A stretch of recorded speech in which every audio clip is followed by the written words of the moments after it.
Donc maintenant, nous allons voir ProBoolean, l'amélioration des booléennes. Pour comparer avec Boolean, on va garder l'ancienne modélisation et en refaire une seconde à côté.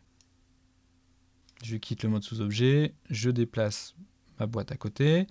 Je vais refaire la même boîte, en tout cas avec le même nombre de polygones à côté. Je vais créer ma sphère.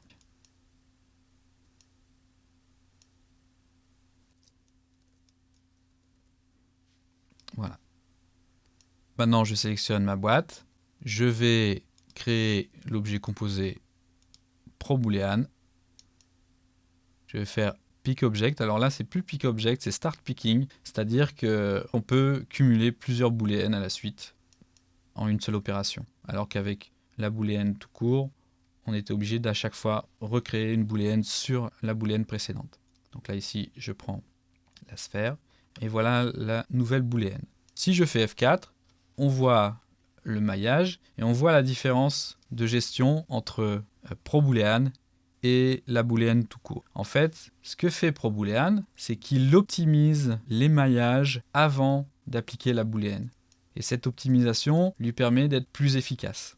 Tout comme la booléenne, on peut aller dans les opérandes et aller les chercher pour les déplacer et mieux les positionner.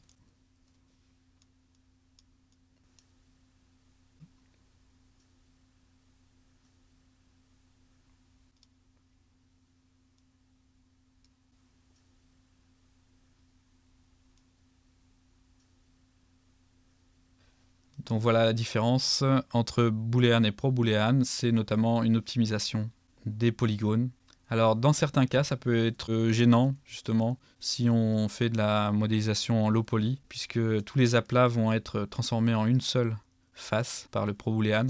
Il est souvent bien venu en polygonarisation, notamment si on veut appliquer un turbo smooth, un lissage, d'avoir des sections. Alors maintenant, on va aller un peu plus loin avec les booléennes, justement pour voir l'intérêt de ProBoolean pour les sélections multiples. On va par exemple prendre une boîte, donc ça va représenter le sol. On n'a plus besoin d'avoir 36 faces. L'optimisation sera faite par ProBoolean. On va dupliquer cette forme en copie avec la touche Maj. On va créer les piliers, alors soit en cylindre, soit en box. On va faire un cylindre.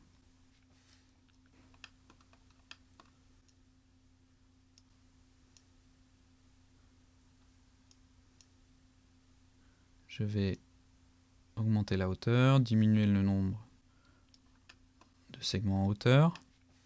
Et par exemple, ici, dupliquer le cylindre. Alors, je vais le mettre un peu plus bas, les deux cylindres. Voilà. Ça dépasse aussi en bas, je vais changer la taille.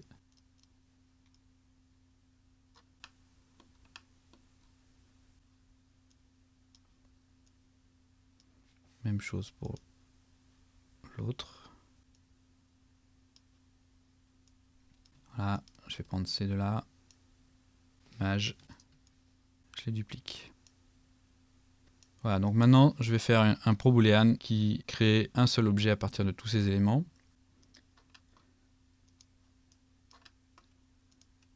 Je clique sur Compound Object, ProBoolean.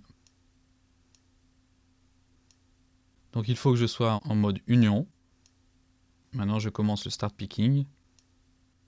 Je prends les éléments et automatiquement j'ai un objet booléen complexe. Je peux aller avec Edit Poly le transformer. On voit que justement ça c'est un des défauts de ProBoolean, c'est que la triangularisation, comme elle a été automatisée, on a de grands triangles qui apparaissent.